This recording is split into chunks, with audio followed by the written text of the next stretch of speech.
இந்த உலகத்துக்கு வந்ததுல இருந்து நான் பாக்குறேன், மனுஷனா கட்டின கோயில், அதுல மனுஷனா செஞ்சு வச்ச சிலை, மனுஷன் கண்டுபிடிச்ச கற்பூரம், அதோட மனுஷனே செஞ்ச மணி, அதை எடுத்து ஆட்டிட்டு மனுஷனே உருவாக்குன மந்திரத்தை சொல்லி கடவுளே இதை தீர்த்து வைன்னு சொன்னா எப்படிப்பா தீர்த்து வைக்கணும்?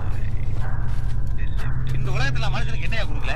ஆகாசத்தை, நீரை கொடுத்தேன், நெருப்பை கொடுத்தேன், காத்தை கொடுத்தேன், ஏன் காய்கறிகளை கொடுத்தேன், மரவகைகளை கொடுத்தேன், இதையெல்லாம் ரசிக்க கண்ணை கொடுத்தேன், காதை கொடுத்தேன், மூக்கை கொடுத்தேன், உழைச்சி சம்பாதிக்கிற கைகளை கொடுத்தேன், இதையெல்லாம் பயன்படுத்திருக்கோம். இதனால ஏதாவது பிரச்சனை வந்தா தீர்க்கிறது தான் மூளையில கொடுத்தேன். அந்த மூளையை உபயோகப்படுத்துறதே கிடையாது. கடவுளே என் பிரச்சனை தீர்த்து வை, நான் எப்படி தீர்க்க முடியும்?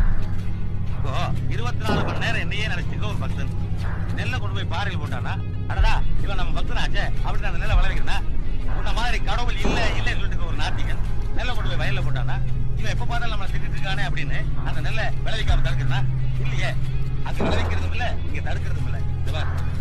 கடவுள் மனுஷனுக்கு பிரச்சனை உண்டாக்குறதும் இல்ல, மனுஷனால் உண்டான பிரச்சனையை கடவுள் வந்து தீர்க்கிறதும் இல்ல.